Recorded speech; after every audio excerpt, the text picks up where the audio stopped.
बिस्मिल्लाहिर्रहमानिर्रहीम। अस्सलाम वालेकुम। मैं हूं गुलफाम चौधरी। आप देख रहे हैं मेरा फेसबुक पेज और यूट्यूब चैनल। पाकिस्तान की सियासत में अहम तरीन डिवेलपमेंट हो रही हैं और मुसलसल डिवेलपमेंट्स मुतवक्के हैं। यकीनी तौर पर जो पाकिस्तान के हालात हैं वो यकसर बदलने जा रहे हैं और बड़ी बड़ी तब्दीलियाँ मुतवक्के हैं। इस हवाले से हमारे साथ मौजूद हैं सिद्दीक जान साहब। उनसे जानते हैं क्या डिवेलपमेंट हुई हैं, पहले उनकी बात सुनते हैं फिर उस पर बात करते हैं। सुहेल आफरीदी इमरान खान के खिलाड़ी, इमरान खान के ओपनिंग बैट्समैन इमरान खान ने अली मीन गंडापुर साहब को हटाकर सुहेल आफरीदी को लाए और कहा कि खुल कर खेलो। और सुहेल आफरीदी ने कहा कि मैं मज़ाहमती सियासत का चैम्पियन हूँ, एहतजाजी सियासत का चैम्पियन हूँ और मैं इमरान खान से गद्दारी नहीं करूँगा, बेवफाई नहीं करूँगा। अब तक सुहेल आफरीदी हर आने वाले दिन के साथ जारहाना इनिंग्स खेल रहे हैं। सुहेल आफरीदी ने आज वज़ीर आला KPK के तौर पर पहले बाज़ाब्ता इजलास में कुछ ऐसे फैसले किए हैं, कुछ ऐसे ऐलानात किए हैं कि जिसकी वजह से बैकलैश ज़रूर आएगा। देखें, ये आसाब की जंग है। इमरान खान मुसलसल अपनी पार्टी को ये कह रहे हैं कि जब तक तुम सब डर के पीछे हटते चले जाओगे तो सिस्टम आगे बढ़ता चला जाएगा। अगर तुम सब मिलकर एक साथ खड़े हो जाओगे और आगे बढ़ना शुरू कर दोगे तो अगर सिस्टम पीछे नहीं भी हटेगा तो कम से कम आगे नहीं बढ़ेगा। तुम रेजिस्ट करो, तुम सिस्टम को रोको। अगर तुम लेट जाओगे तो फिर सिस्टम आगे बढ़ता चला जाएगा और आगे बढ़कर सिस्टम तुम्हें अपने पांव तले रोंद के आगे गुजर जाएगा। तो तुम खड़े हो जाओ, तुम्हारे पीछे करोड़ों लोग हैं, करोड़ों वोटर्स हैं, तुम कुछ तो अपने पांव पर खड़े हो जाओ। और यही शिकवा था तहरीक इंसाफ का अली मीन गंडापुर साहब के साथ कि देखें, आप हर मामले में लेट गए हैं, अब हर मामले में इस सिस्टम को सर्व कर रहे हैं, अब हर मामले में वफाक के सामने जो है वो सरेंडर कर गए हैं। किसी एक बात पे तो खड़े हो जाएं। जो आज सुहेल आफरीदी साहब ने किया है ये आसाब की जंग में एक और वार है। सुहेल आफरीदी इस निज़ाम को ये बता रहे हैं कि मैं पीछे नहीं हट रहा, मैं आगे बढ़ रहा हूं, मैं अपने मौका पे खड़ा हूं, मैं अपनी बात पे खड़ा हूं। अब सिस्टम जो मर्जी कर दे, गवर्नर राज लगाना है लगा दें, सिस्टम गिराना है लगा दें, गिरा दें, इमरजेंसी लगानी है लगा दें, सुहेल आफरीदी को गिरफ्तार करना है कर लें, जो आप कर सकते हैं आप कर लें। लेकिन सुहेल आफरीदी सिस्टम को ये बता रहे हैं कि मैं इमरान खान के साथ बेवफाई नहीं करूंगा। अच्छा देखें, इमरान खान साहब ने जो मुख्तलिफ चीज़ें KPK हुकूमत से चाह रहे थे वो तमाम की तमाम चीज़ों के ऊपर सुहेल आफरीदी कर रहे हैं। जैसे आपने देखा कि आज उन्होंने एक बहुत ही शानदार फैसला किया पहले इजलास में, जिसमें उन्होंने कहा कि शहीद अरशद शरीफ साहब के नाम पे KPK के अंदर एक यूनिवर्सिटी बनाई जाएगी। अच्छा, इससे पहले अली मीन गंडापुर साहब से सहाफ़ियों ने यह मुतालबा किया कि आप अरशद शरीफ साहब के नाम पे अगर कोई यूनिवर्सिटी नहीं बना सकते, किसी यूनिवर्सिटी का नाम चेंज नहीं कर सकते, तो किसी यूनिवर्सिटी के मीडिया डिपार्टमेंट का नाम ही अरशद शरीफ साहब के नाम पे कर दें। लेकिन अली मीन गंडापुर साहब ने ऐसा नहीं किया, बल्कि उस वक्त जब ये बात चली तो KPK के पता नहीं 1-2-3 सहाफ़ियों से एहतजाज शुरू करवा दिया गया कि जनाब हमारे बड़े बड़े शहीद हैं KPK के, तो उनके नाम पे होने चाहिए। बिल्कुल, हम KPK के जो सहाफ़ी शहीद हैं वो भी हमारे लिए उतने ही काबिल एहतराम हैं जितने हमारे लिए अरशद शरीफ साहब काबिल एहतराम हैं। मसला पंजाबी या पश्तून, पंजाबी या KPK वाले का नहीं है, पंजाब के या KPK के वाले का नहीं है।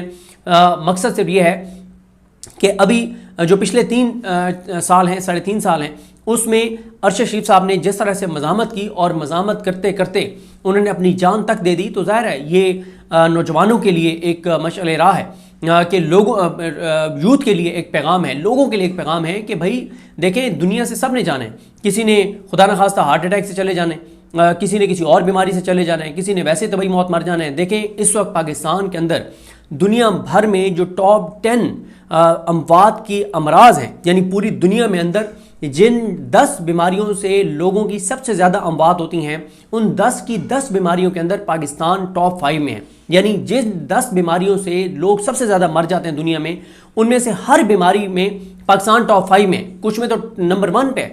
तो मार तो आपने खुदा न खास्ता अगर आप अपना ख्याल नहीं रखेंगे और अपनी सेहत का ख्याल नहीं रखेंगे तो आपने शुगर से भी जाना है, हार्ट अटैक से भी चले जाना है, आपने किसी और बीमारी से चले जाना है। तो भाई अपनी जो आपकी लाइफ है उसको पूरा करके अपनी दुनिया से चले जाना है। लेकिन जिस तरह से अरशद शरीफ साहब इस दुनिया से गए हैं, तो मैंने पहले भी आपको कहा है कि आप किसी वक्त भी कब्रिस्तान चले जाएं, आपको अरशद शरीफ साहब की कब्र पे कोई ना कोई खड़ा होकर दुआ करता हुआ नजर आएगा। आपको अरशद शरीफ साहब के लिए लोग रोते हुए नजर आएंगे, उनके लिए दुआएं करते हुए नजर आएंगे।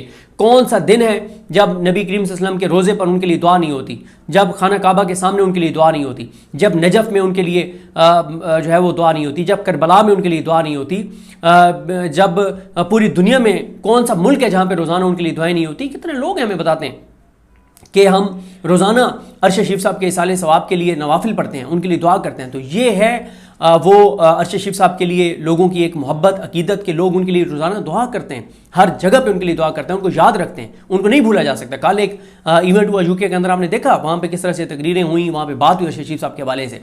तो अरशद शरीफ साहब को खराज तहसीन पेश करने के लिए अरशद शरीफ साहब मोहताज नहीं है इस चीज़ के, लेकिन ये जिम्मेदारी थी पीटीआई की, केपीके गवर्नमेंट की, कि एक शहीद को एक्नॉलेज करे। बाकी जहाँ तक बात है केपीके के जो शहीद सहाफ़ी हैं, हम ये मुतालबा करते हैं कि पंजाब की तमाम यूनिवर्सिटीज़ में एक एक यूनिवर्सिटी के डिपार्टमेंट का नाम उन शहीदों के नाम पे रख दें जो केपीके के सहाफ़ी शहीद हैं। हमें तो इससे कोई मसला नहीं है, केपीके के लोग हों, पंजाब के लोग हों, एक दूसरे के साथ जुड़े हुए हैं, कोई किसी तरह का इख्लाफ नहीं है। लेकिन उस वक्त किसी ने ये करवाया था ड्रामा ताकि अली अमीन गंडापुर साहब कह सकें वो देखें जी केपीके के सहाफ़ी खड़े हो गए, मेरे लिए मुश्किल हो गया। तो इसमें कोई वो नहीं है, केपीके के शहीदों के नाम रखने हैं, पंजाब में रखने जहाँ रखने हैं। और अगर कल को तहरीक इंसाफ की हुकूमत आती है, जो कि आनी है क्योंकि लोग उनके साथ हैं, 70-80% लोग उनके साथ हैं, हर आने वाले दिन के साथ उनकी पॉपुलैरिटी बढ़ रही है। जब पंजाब में उनकी हुकूमत आएगी, वफाक में उनकी हुकूमत आएगी, सबसे पहले हम मुतालबा करेंगे कि केपीके के जो शहीद सहाफ़ी हैं उनके नाम पे हर यूनिवर्सिटी के अंदर एक एक शहीद के नाम पे एक एक डिपार्टमेंट का नाम कर दें। यहाँ पे सड़कों के नाम केपीके के जो सहाफ़ी शहीद हैं उनके नाम पे पंजाब में रखते हैं, हमें तो कोई मसला नहीं है। तो लिहाजा ये कोई केपीके के सहाफ़ियों को मसला नहीं है। ज़ाहिर है अगर किसी सहाफ़ी को कोई चाबी दी जाती है तो वो ज़रूर ये बात करेगा, वरना केपीके के सहाफ़ियों को ओवरऑल इससे कोई मसला ना होगा, ना होना चाहिए। तो ये उन्होंने जो किया है वो तमाम वो चीज़ें कर रहे हैं। अभी मैं आपके सामने रखता हूँ एक और चीज़, आज की इस इजलास से एक बात साबित हो गई है। जो ये एक परसेप्शन बनाई जा रही थी ना सुहेल अफरीदी के हवाले से कि वो जी सिर्फ लड़ाई के लिए आए हैं, वो सिर्फ जनाब जो है ना वो सिस्टम को गिराने के लिए आए हैं और उनका केपीके की गवर्नेंस पे कोई फोकस नहीं होगा, केपीके के लोगों की वेलफेयर पे कोई फोकस नहीं होगा। ये बात भी आज गलत साबित हो गई है। उनका केपीके के गवर्नेंस के ऊपर, अवाम के फलाह के ऊपर भी उतना ही फोकस है जितना उनका इमरान खान की रिहाई के ऊपर है, जितना उनका मज़ामत के ऊपर है, उतना ही उनका फोकस कारकर्दगी के ऊपर भी है। और मैं आपको बताऊं जो पिछले 18-19 माह हैं केपीके के अंदर जो इमरान खान के साथ बड़े मुखलिस लोग हैं, उनसे जब हम मिलते हैं वो कहते हैं कि पिछले 18-19 माह जो हैं वो केपीके की ब्यूरोक्रेसी के लिए तो जो है ना वो मज़े ही मज़े थे, मौजें ही मौजें थी, लुट मचाई हुई थी उन्होंने, जो पैसा उन्होंने कमाया कोई पूछने वाला नहीं था। लेकिन अब इसके ऊपर भी सुहेल अफरीदी जो है वो एक्शन लेने जा रहे हैं। मैं आलामिया आज क्या पढ़ देता हूँ, कुछ इंपॉर्टेंट चीज़ें वो साथ साथ आपके सामने रखता जाऊँगा। और जिस तरह से मैंने आपको अर्ज़ किया कि इसमें आपको पता चलेगा कि उनका गवर्नेंस पे भी फोकस है, सूबे के ऊपर भी फोकस है, हर चीज़ के ऊपर उनका मुकम्मल फोकस है, जिन जिन चीज़ों पर उनका फोकस होना चाहिए। ये पहला बाज़ाब्ता इजलास था। इजलास में सूबाई हुकूमत के गुड गवर्नेंस रोड मैप पर पेशरफ और अमन व अमान की सूरत हाल का तफसीली जायज़ा। इजलास में इस्दाद बदउनवानी से मुतल्लिक़ मामलात पर भी गौर व खौज। Chief secretary, IG police, additional chief secretary, इंतजामी सेक्रेटरीज और पुलिस के दीगर आला हुकाम की शिरकत। तमाम divisional commissioners, deputy commissioners, RPOs और DPOs बजरिया वीडियो लिंक इजलास में शरीक हुए। मुतल्लिका हुकाम की तरफ से वज़ीर आला को सूबाई हुकूमत के गुड गवर्नेंस रोड मैप के मुख्तलिफ पहलुओं पर ब्रीफिंग दी गई। गुड गवर्नेंस रोड मैप का मकसद पब्लिक सर्विस डिलीवरी को बेहतर बनाना है। गुड गवर्नेंस, जी बिल्कुल, जिस तरह से आपने सिद्दीक जान साहब को सुना कि आइंदा आने वाला जो हफ्ता है, ये चंद दिन है, ये पाकिस्तान की सियासत में कितने अहम है और इसमें जो पाकिस्तान की सियासत है उसमें कितनी बड़ी तब्दीलियां मुतवक्के हैं। अल्लाह पाक वतन अजीज़ का हामी व नासिर हो। पाकिस्तान जिंदाबाद।